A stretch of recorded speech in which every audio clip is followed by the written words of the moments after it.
أعوذ بالله من الشيطان الرجيم بسم الله الرحمن الرحيم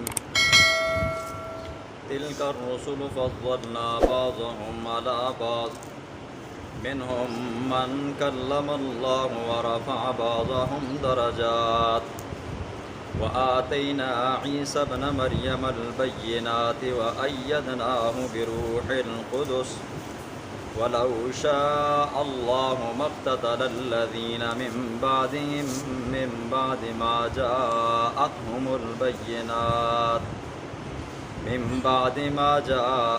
البينات ولكن اختلفوا فمنهم من آمن ومنهم من كفر ولو شاء الله ما اقتتلوا ولكن الله يفعل ما يريد صدق اللہ العظیم۔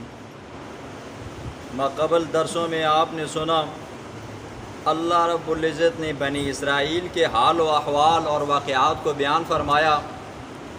آخر میں اللہ نے بیان فرمایا وَإِنَّكَ لَمِنَ الْمُرْسَلِينَ، میرے پاک پیغمبر، یہ نشانیاں، یہ واقعات ہم آپ کو اس لیے بیان کر رہے ہیں کہ آپ اللہ کے سچے پیغمبر ہیں۔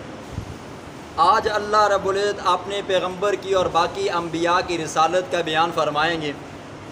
جب سے اللہ نے دنیا کو وجود بخشا ہے، آدم علیہ السلام کو پیدا فرمایا، وہاں سے انسانوں کی ابتدا ہوئی، تو اللہ نے انسانوں کی ہدایت اور رہنمائی کے لیے اللہ نے اپنے پیغمبروں کو بھیجا۔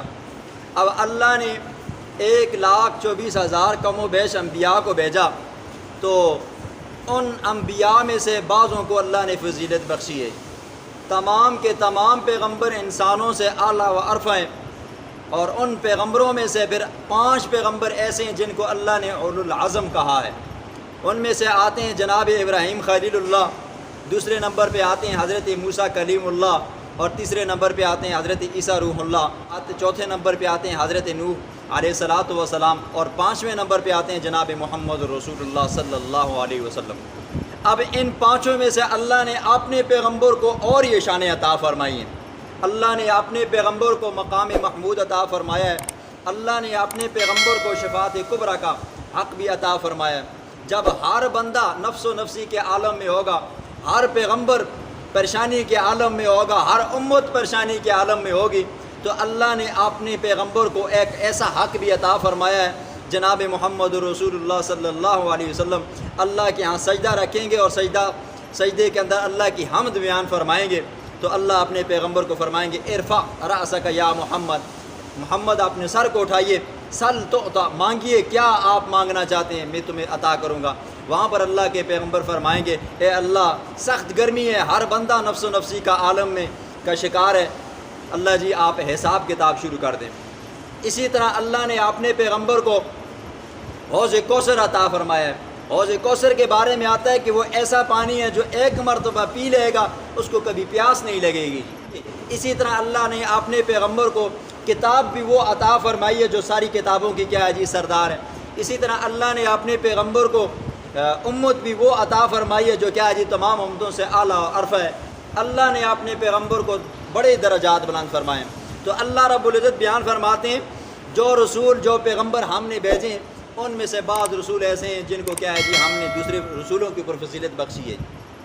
اب کیا ہے جی کچھ رسول ایسے ہیں اللہ فرماتے ہیں کہ جن کے ساتھ میں کیا کرتا ہوں جی بغیر واسطے کے، بغیر فرشتے کے میں کلام کرتا ہوں۔ جناب موسیٰ کلیم اللہ، حضرت موسیٰ علیہ السلام کے ساتھ اللہ رب العزت بحجابانہ، بغیر واسطے کے، بغیر جبریل علیہ السلام کے کیا کیا کرتے تھے جی کلام کیا کرتے تھے۔ پھر آگے اللہ فرماتے ہیں وَرَفَعَ بَعْضَهُمْ دَرَجَاتٍ، بعض پیغمبر ایسے ہیں جن کو ہم نے کیا کیا جی درجات میں بلندیاں عطا فرمائی ہیں۔ یہاں سے مراد حضرت محمد رسول اللہ صلی اللہ علیہ وسلم۔ آگے اللہ فرماتے ہیں ہم نے حضرت عیسیٰ علیہ السلام کو معجزات عطا فرمائے ہیں، اور ان کو حضرت جبریل علیہ السلام کے ذریعے تائید ان کی عطا فرمائی ہے۔ حضرت عیسیٰ علیہ السلام کے بارے میں آتا ہے کہ حضرت عیسیٰ علیہ السلام مادرزات اندھا، جو بچہ ماں کے پیٹ سے اندھا پیدا ہو، وہ حکم خدا سے، اللہ کے حکم سے اس کی آنکھوں پہ ہاتھ پھیرتے، اللہ اس کو بینائی عطا فرما دیتا تھا۔ اسی طرح کوڑ کا بیمار، برس کا بیمار، اس کے اوپر اللہ کے حکم سے ہاتھ پھیرتے، اللہ اسے بھی شفا عطا فرما دیتا۔ اسی طرح مردوں کو اللہ کے حکم سے کہتے کم باذن اللہ، مردہ اٹھ کر کھڑا ہو جاتا ہے۔ یہ اللہ نے اپنے پیغمبر حضرت عیسیٰ علیہ السلام کو یہ معجزات عطا فرمائے۔ پھر اسی طرح اللہ فرماتے ہیں ہم نے جبریل علیہ السلام کے ذریعے حضرت عیسیٰ علیہ السلام کو تائید کی ہے۔ حضرت عیسیٰ علیہ السلام کے ساتھ اللہ کا وہ نورانی فرشتہ جناب جبریل علیہ السلام ہر وقت عیسیٰ علیہ السلام کے ساتھ رہا کرتے تھے۔ اسی طرح آگے اللہ فرماتے ہیں، اب کچھ امتوں کا حال و احوال بیان فرماتے ہیں۔ اللہ فرماتے ہیں کہ اگر میں چاہتا تو ساری کی ساری امت کو، ساری کی ساری مخلوق کو میں مومن بنا سکتا تھا، لیکن میں نے ایسا نہیں کیا کیونکہ میں نے امتحان بھی لینا ہے۔ دیکھو فرشتے ہیں، اللہ کی نورانی مخلوق ہیں، سب کے سب مومن ہیں۔ اگر اللہ چاہتا فرشتوں کی طرح ہم سب کو بنا سکتا تھا۔ کوئی فرشتہ نہ ہندو ہے، نہ عیسائی ہے، نہ کرسچن ہے، نہ یہودی ہے، نہ کچھ نہ کہاں ہے، مومن ہے جی۔ اگر اللہ چاہتا تو انسانوں اور جنات کو بھی سب کو مومن بنا سکتا تھا، لیکن اللہ نے فرمایا نہیں، میں نے ایسا نہیں کیا۔ کیوں؟ اگر میں ایسا کرتا تو انسانوں کا اختیار ختم ہو جاتا۔ آگے اللہ فرماتے ہیں فمن شاء فلیؤمن ومن شاء فلیکفر انا اعتدنا للظالمین۔ ہم نے انسانوں کو اختیار دیا ہے، چاہے تو ایمان لے آئے، چاہے تو کیا کریں جی کفر اختیار کریں۔ ہم نے پھر کیا کرنا ہے؟ اس کے بعد ہم نے امتحان لینا ہے۔ اگر بندے سے اللہ رب العزت یہ اختیار ہی لے لیتا تو پھر اختیار لینے کے بعد بندہ تو دن قیامت کی یہ گلہ شکوہ کر سکتا تھا، اے اللہ ہمارے ہاتھ میں کچھ نہیں تھا، ہمارے بس میں کچھ نہیں تھا، آپ نے ہمیں مومن بنایا، آپ نے ہمیں کافر بنایا، تو ہم کیا کر سکتے تھے؟ ایک بات۔ دوسری یہ بات ہے کہ پھر اللہ نے امتحان لینا تھا۔ ظاہر بات ہے یہ بندہ اچھے کام کر رہا ہے یا برے کام کر رہا ہے جی۔ اسی طرح اللہ فرماتے ہیں وَهَدَيْنَاهُ النَّجْدَيْنِ، ہم نے انسان کو دو راستے دکھائے ہیں جی۔ اب وہ نیکی کے راستے پہ چلنا چاہتا ہے تب اس کی مرضی، برائی کے راستے پہ چلنا چاہتا ہے تب اس کی مرضی۔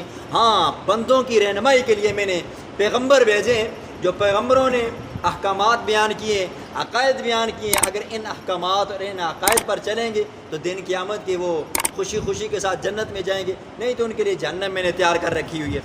اسی لیے اللہ نے اپنے پیغمبروں کی رسالت کو بیان فرمایا تاکہ یہودی لوگ اپنے اللہ کے پاک پیغمبر جناب محمد رسول اللہ صلی اللہ علیہ وسلم کی رسالت کو مانیں۔ یہ نہ ہو کہ باقی پیغمبروں کی طرح کچھ کی تکذیب کریں، کچھ کا انکار کریں جی۔ یہودی انکار کرتے تھے تو اللہ نے بیان فرمایا ہم نے کئی سارے رسول بھیجے ہیں میرے پاک پیغمبر، جس طرح ان لوگوں نے باقی پیغمبروں کا انکار کیا ہے تو آپ کبھی اگر انکار کرتے ہیں تو آپ نے پریشان نہیں ہونا جی، آپ نے پریشان نہیں ہونا، یہ آپ کی تسلی کے لیے ہے جی۔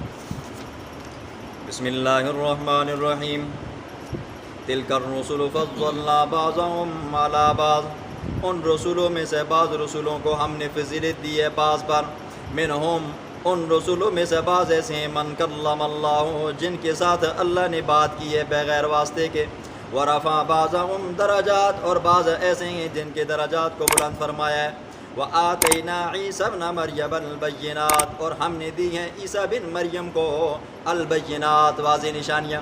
حضرت عیسیٰ علیہ السلام کا تذکرہ قرآن میں جہاں بھی آتا ہے نا جی تو اللہ رب العزت عیسیٰ بن مریم کہتے ہیں جی، عیسیٰ بن مریم، ہر جگہ پہ عیسیٰ بن مریم کہتے ہیں، یہ بتانے کے لیے کہ دن قیامت کے جب حضرت عیسیٰ علیہ السلام کو بھی پکارا جائے گا ان کے ماں کے نام کے ساتھ پکارا جائے گا۔ آج بھی کچھ لوگ ایسے ہیں، سر سید احمد خان، اسی طرح پرویزی ذہن کے لوگ جی، وہ کیا کہتے ہیں جی، وہ لوگ کوشش کرتے ہیں حضرت عیسیٰ علیہ السلام کا باپ ثابت کرنے کے لیے، الیاذ باللہ، حالانکہ قرآن کہتے ہیں کہ عیسیٰ علیہ السلام کا باپ نہیں ہے، وہ ماں کے پیٹ سے پیدا ہوئے ہیں۔ حضرت جبریل علیہ السلام نے ان کی ماں کے گلے کے اندر روح پھونکا اور وہاں سے اللہ رب العزت نے حضرت عیسیٰ علیہ السلام کو زندگی بخشی ہے۔ اور کچھ لوگ کیا کرتے ہیں جی، باپ کا اس بات کرنے کی کوشش کرتے ہیں لیکن قرآن کی صریح آیات کا انکار کرتے ہیں جی، کفر کرتے ہیں۔ وَلَوْ شَاءَ اللَّهُ، اور اگر اللہ چاہتا مَقْتَتَلَ الَّذِينَ، نہ قتل کرتے وہ لوگ، مِن بَعْدِهِمْ، جو ان کے بعد پیغمبروں کے بعد آئے، مِن بَعْدِ مَا جَاءَتْهُمُ الْبَيِّنَاتُ، بعد اس کے کہ ان کے پاس واضح نشانیاں آ گئی ہیں، وَلَٰكِنِ اخْتَلَفُوا، لیکن انہوں نے اختلاف کیا، فَمِنْهُمْ، بعض ان میں سے ایسے ہیں من آمنا، کچھ نے ایمان لایا، وَمِنْهُمْ من کفر، کچھ ایسے ہیں جنہوں نے کفر کیا، وَلَوْ شَاءَ اللَّهُ، اور اگر اللہ چاہتا مَقْتَتَلُوا، وہ قتل نہ کرتے، وَلَٰكِنَّ اللَّهَ يَفْعَلُ مَا يُرِيدُ، لیکن اللہ رب العزت کرتا ہے اپنی قدرت سے ما یرید، جو وہ چاہتا ہے۔